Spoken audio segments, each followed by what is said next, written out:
Here. If we haven't met, everyone, welcome. My name is Will Stewart. I'm the Executive Director of Stay, Work, Play New Hampshire, and we're a statewide nonprofit whose mission is to attract and retain more young people here in the Granite State. So I'd like to thank you all for joining us here today for Absentee Me. Young people, as I think we all know, will play a crucial role in this year's election.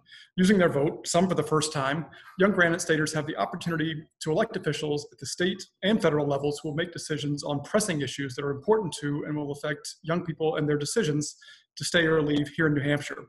In partnership with New Hampshire Rocks and supported by the League of Conservation Voters, Stay Work Plays New Hampshire Rocks the Vote initiative, which kicks off today. And it's really a campaign to encourage young people across the Granite State to first register to vote and then to use that right to vote to choose who they would like to represent them both in Concord and in Washington. And as part of this initiative, Stay Work Play New Hampshire Rocks will be presenting young people in New Hampshire with information and resources they need to make their voices heard this fall.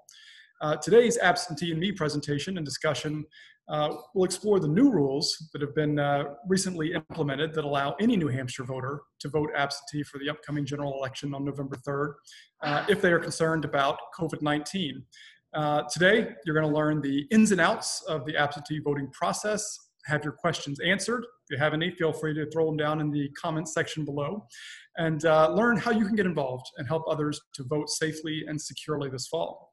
So again, have any questions at any time, feel free to throw them down in the chat. We aim to answer as many of them as possible during our time together today. So leading today's discussion is Sara Lobdell. She's an organizing fellow for Open Democracy, which is a nonpartisan 501c3 nonprofit founded back in 2009. Open Democracy's mission is political equality for all through an open, accountable, trusted government free from the corruption of big money politics. Open Democracy works to increase civic participation and restore accountable government here in New Hampshire and across the nation. So please join me in welcoming Sara Lobdell. Sara, the floor is yours. Thank you, everybody. Thank you, Stay Work Play, for having me here today. They just started cutting down a tree next door, so if at any point it's impossible to hear me, please just wave a hand and I can find somewhere quieter to be. But yeah, thank you all for coming. It's great to see all of you. As was stated, my name is Sara. My pronouns are she, her, and I study and work on the traditional homelands of the Western Abenaki people, whose land stewardship I'm grateful for. And I'm here to talk to you today about absentee voting. Woo! Fun times. I'm going to share my screen, and we'll kick things off with a celebrity who encapsulates everything super well, and then we'll get into the nitty-gritty.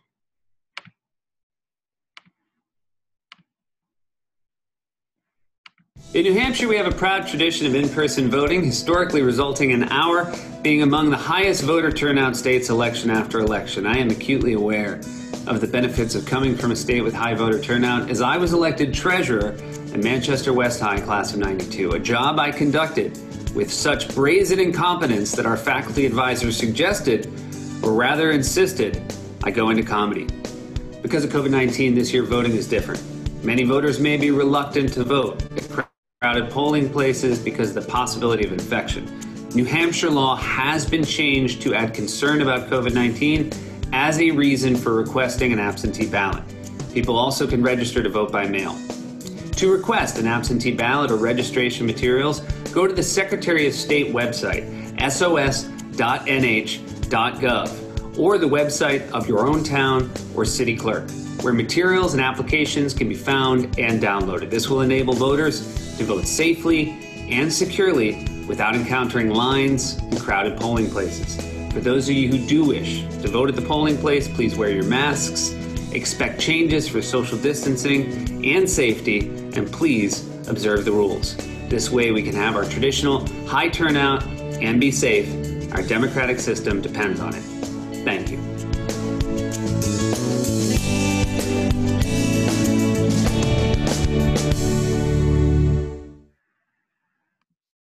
In New Hampshire, we have a proud tradition of in-person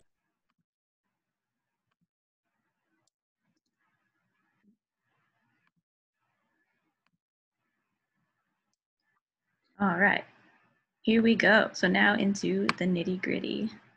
Move you over there. As was stated, I'm Open Democracy's Summer 2020 Organizing Fellow. Olivia Zink is the Executive Director of Open Democracy, and Brian Beal is the Deputy Director. So if at any point you have questions that I can't answer, I will direct those questions to them.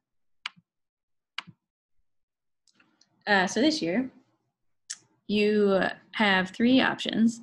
If you're concerned for COVID-19 at the polls, you can vote absentee. You can also register to vote absentee, so you can register in the mail if you're concerned for going in person and registering. Or, as always, you can vote and register to vote in person at the polls. So, starting off with voting absentee. There's two parts to the voting absentee process. The first part is requesting your ballot, and then the second part is getting your ballot and filling it out. So starting with the request portion, there's a couple different ways you can request a ballot. You can contact your town clerk, which would be on the website where you would to register a car, or if you just Google who's the town clerk of whatever town I'm in, it should pop up. Or you can go to votenh2020.org, and they have a whole step-by-step process that will help you find your clerk. At that website, you can also, at votenh2020.org, you can also download an absentee ballot request form. You can fill it out on the computer, or you can print it out and fill it out by hand. But either way, if you're voting absentee for concern for COVID-19, you're going to check that box, and then you're going to have to sign the form in ink. And on the next slide, there's a picture of the form, so it'll all make sense in a second. So either way, whichever way you fill it out on the computer, in a physical sheet form, you have to sign in ink and then send it back to your clerk. And so then, yeah, step 2 is returning it to your town clerk. And if it ends up being super close to the election, it's better to hand deliver it. So for more information, for requesting an absentee ballot, you can find that at votenh2020.org or opendemocracynh.org/absentee. And all of the links included in this presentation I can put in the chat, and also will go out to you in a follow-up email. So don't worry about writing everything all down real quick. You'll get it at the end. So here is the absentee ballot request form. There's boxes up here that you're going to declare whether you are currently registered or not. So if you decide to register to vote, if you decide to register to vote by mail, you're going to check this box. And then if you are voting because you're concerned for COVID-19, you're going to check this box. As always, you can vote by absentee if you can't be there in person on the day of the election, if you are unable to appear because of a religious commitment, or you're physically unable to go to the polls.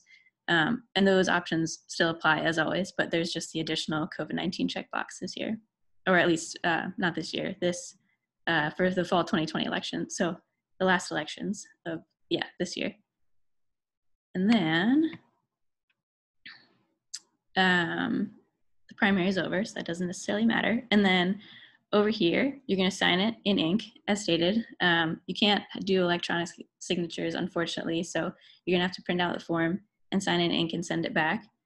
And then send back the form as soon as possible. So fill it out, send it back like within the day. The turnaround time is really important this year because already there's been a higher number of usual of absentee ballot requests, and it's going to take a lot of time to process and send them back. So the sooner you can request your ballot and then send it back, the better. So now on to part 2 of the absentee voting process. Once you send in your absentee ballot request form, you're going to receive a ballot back. You're going to fill out that ballot, put it in the inner envelope, and I'm going to show you a picture of that in a second. And then you're going to sign the affidavit in that inner envelope. If you are voting absentee because you're concerned for COVID-19, you're going to sign the portion of the inner envelope that says physical disability. And here is an image of that. So this side, if you're concerned for COVID-19, and now these inner envelopes have a little sticky on them, so it'll be really obvious. This is the side you use if you are voting because you're concerned for COVID-19.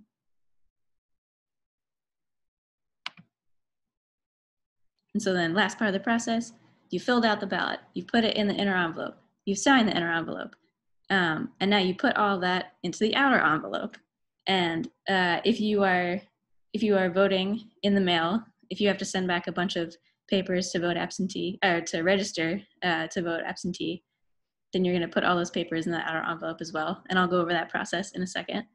You're going to fill out the outer envelope if you need to, add postage. If you're just sending back your ballot, a 55-cent stamp is fine. And then you're going to mail it, as I said, as soon as possible. Now, pause. Any questions? I can't see all of your faces at once. Okay, there we go. Does anyone have any questions before we hop on to the registering to vote by mail portion? There's nothing in the chat so far, but again, if anyone has any questions at any time, throw them down there. I think you're good to proceed. All right. So now, as always, you can go to the polls and register. You can meet with your town clerk outside of election day to register, but this year there's also another option, which is registering to vote by mail. And you can contact your clerk to do this, or on that absentee ballot request form, you can check the box that says, I would like to register to vote. In any case, you're going to need proof of age and identity, domicile, and citizenship. If you don't have proof of domicile or citizenship, you can sign a domicile and citizenship affidavit at the polls, which is just a paper that says, I certify that I live here and I'm a citizen. But you cannot do that by mail. So if you're registering to vote by mail, you're going to have to make copies of all your documents and send them back to your town clerk. The documents that are required, you can find at votenh2020.org, and they have a section of their website that's all for registering to vote that you can go through step by step, and it makes it really easy. And again, any questions?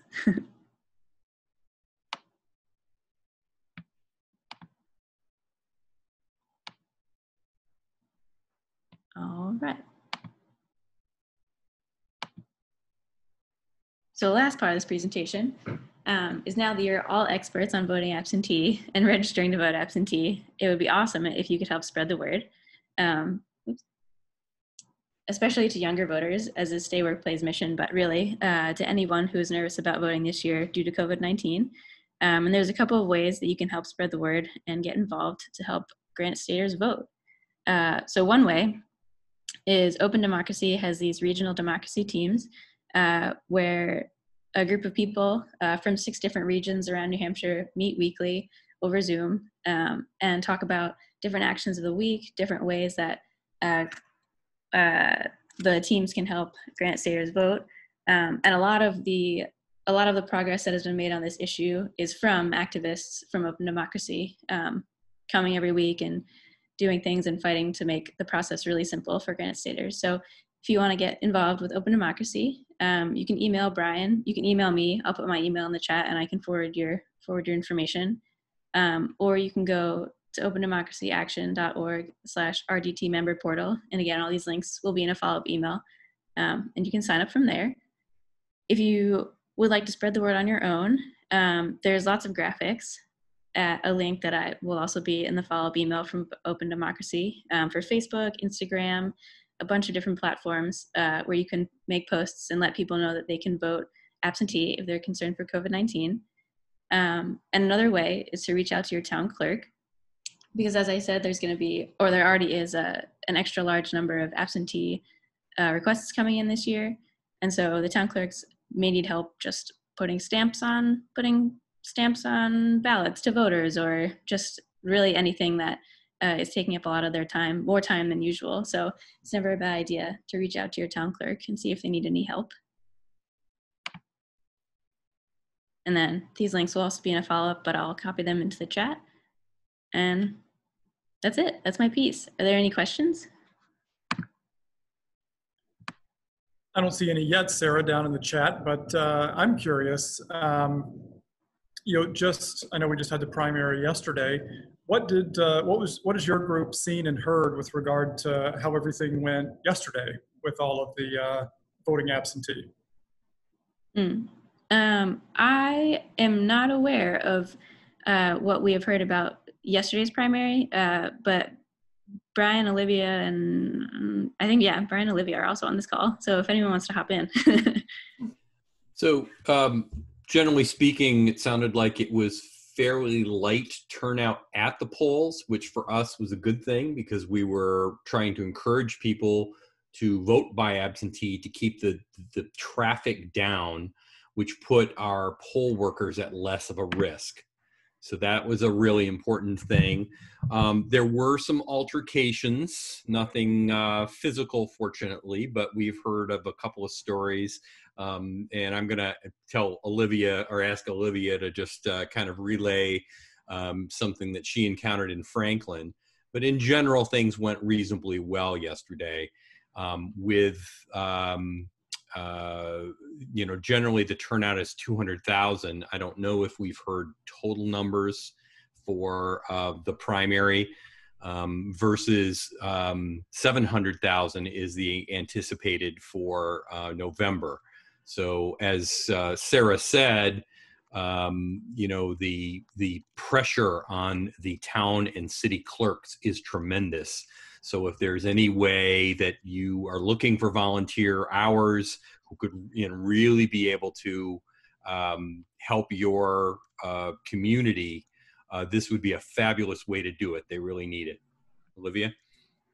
So I know Sara was a poll worker in Keene, and I was a poll worker yesterday. So I'm just going to put a pitch in for Stay Work Play members. Younger poll workers are definitely in need this year. Many of the people who are holding our elections are retired and they're vulnerable this year. So if you think about doing a civic duty, be a poll worker. Yesterday, as polling locations looked differently. You walked in, at least in my polling location, people gave you hand sanitizer. When you walked in, you were asked to wear a face mask. In many of the polling locations, you met your ballot clerk behind a shield. In many of the polling locations, what we found is that voters with masks and poll workers with masks, there was a little bit of hearing issues, like people couldn't hear each other in a big auditorium, like, what's your name? So lots of shouting happening. Then there was instructions to space out the polling locations. I think in many of our traditional polling locations, there wasn't a lot of room in a lot of these polling locations to space the polling booths out, but I think poll workers tried to set up the polling place to provide a little bit of social distancing, or at least in my polling location, we were sort of encouraging people to sort of, you go to the left, you go to the middle, you go to the right, kind of to cycle people through different places. We set up an alternative polling. Voters who refuse to wear a mask are still able to vote, but in our polling location did it in a sort of separate room. I did encounter several voters who were very upset and made a bit of a stink about having to wear a mask in order to vote this year. But it's really around keeping everybody safe. And also people who were like, oh, I'll wear my mask. They put it on and then they'd pull it down. I'm like, wearing your mask on your chin is not really about keeping anyone safe. It's like doesn't take that long in your polling location, but I think there were some problems with masks yesterday that I have heard reports of. I have heard a few reports of people who requested an absentee ballot and didn't get one. And so that's why, as Sara said, do it now, do it as soon as possible, so you're not waiting. And I'm sorry to hear that you had a friend in Concord that had a hard time returning their absentee ballot, but I think that's a very good point that was brought up in the chat, that all ballots had to be returned if you were voting by absentee by 5 o'clock on election day. And there was a little bit of confusion around if you requested an absentee ballot, could you return it in person to the polling place? But I think the clerks are the rules have changed this year, allowing for a 5 o'clock return deadline.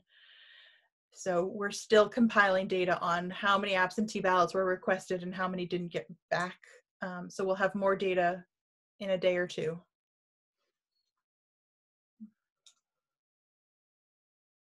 Did that answer your question, Will? Yeah, no, I thought that was great. I'm also curious too if you have any information on, you know, kind of the intersection of absentee voting and college students. And I know rules have kind of been changing there too with recent legislation and court challenges. And where does all that stand? Sarah, do you want to take that? I'm not aware of what is happening most recently. Do you have any information about that for this primary? Yeah, so I think in college towns, a lot of college students register saying big pushes in Durham and Keene and Plymouth that encourage and Hanover to encourage people to register vote ahead of the primary in order to get an absentee ballot. But typically college students don't vote in the primary, they vote in the general with a big register to vote same day and voting. Durham, I think in 2016 had 3,000 people register to vote that same day, mostly young college students. So there is a push. September 22nd is a day, National Register to Vote Day. So that might be a fun day to promote people to register to vote early. New Hampshire doesn't make it easy to register to vote. When town clerks closed from March until June, you couldn't register to vote in New Hampshire. Finally, guidance was issued in June in order for people to actually be able to register to vote. So I think especially in those college towns, promoting people to register to vote early. As Sarah mentioned, you have to prove where you live, your citizenship, your age, and your identity. And there has been several laws really targeting college students around if your ID has a different address on it. A new law passed encouraging people, if they live in New Hampshire for 60 days, they have to register their car and get a New Hampshire driver's license that has your correct address on it. That was really targeted towards students voting, young students voting. And there's also been another court case around sort of what documents you can prove to file domicile. And so that was a piece of legislation that passed, and the League of Women Voters took that to court. And actually the League of Women Voters won on that court case. So we're back to sort of prior to that law standards around what are the proof that you can prove to register to vote. To speak to this more, because he just bought a new house and didn't have a utility bill yet for the September primary. And there are other proof of domicile, but his clerk gave him a hard time saying, no, a utility bill is what you need.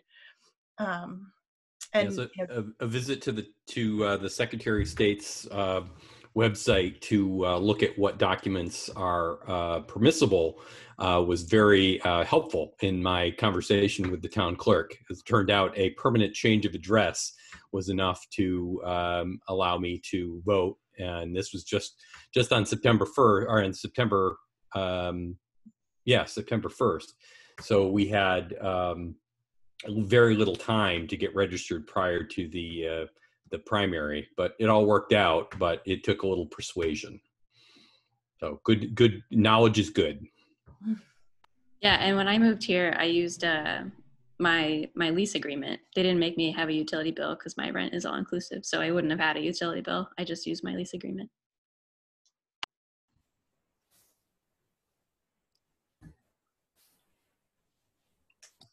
All right. Any other questions? Yeah, just wanted to see if we had any other questions before we wrap up today. We do have 3 experts right here who would be happy and willing to answer your questions.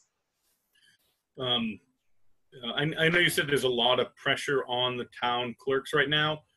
What's the formal process for volunteering our time? I just moved into the seacoast, so I know they're going to get bogged down, especially with a lot of the students living in the cities. Is it just a phone call to City Hall? Yep, it is that simple. Yeah, if you'd like to call, you can call. I think I did a combination of emailing and calling to get in touch with my clerk, and that seemed to work. But yeah, whatever you're comfortable with, just a call or an email. And I think there are some elected officials, like to register voters, you have to be elected as a supervisor of the checklist. So some of those positions are elected, but some of those positions, poll worker positions, are volunteer. But then there's lots of things the clerk has to do, as like printed instructions that need to be folded to go with absentee ballots. And some of that work, it takes the city clerk about 30 minutes to process an absentee ballot from start to finish. And so that's a lot of work on our local officials, especially when a larger chunk of people are voting by absentee. I have a question. I just moved to Pittsfield, which I don't participate in anything that's going on here, and I'm very, very active in Manchester. So I don't get to vote in Manchester anymore. That's that there's no exceptions to, wow, that sucks. Okay. Thank you. So yes, so if you move to Pittsfield, you will have to register to vote and vote in Pittsfield. So you'll need to learn about, and I would encourage you to request your registration paperwork ahead of time. So whether that's making an appointment and going into town hall in person to get a request for an absentee ballot.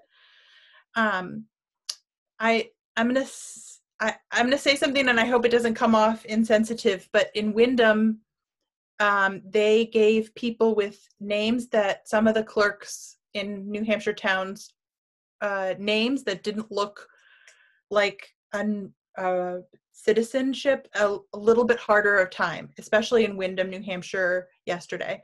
So there was a voter who had a hard time registering. The clerk was sort of claiming they're not a citizen. And I just wanted to tell you that I just want you to know that if you encounter a problem in Pittsfield, call us. We will go with you. We will help you. I've got my TikTok app ready to go. So like, I'm not even like, bring on the drama. Let's do this. Okay. I am nervous that some of our clerks are intimidating voters, especially voters with a name that's not a common name.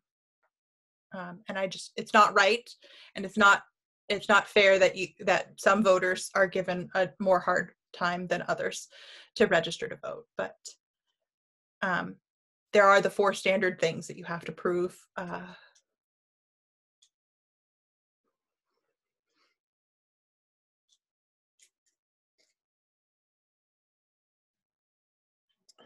All right. Well, this has been a great conversation, and truly, I would like to thank you, Sara, as well as Olivia and Brian for supporting their very informative presentation. And this is also new for all of us. And I think I speak for everyone here on the call when I say that we very much appreciate you leading us through the ins and outs, and of what is, of course, a very important process. So again, thanks to Sara, Olivia, and Brian, and to the whole Open Democracy team for being our guides through this, and for the offer to even personally assist voters registering and going through that. So again, that's awesome.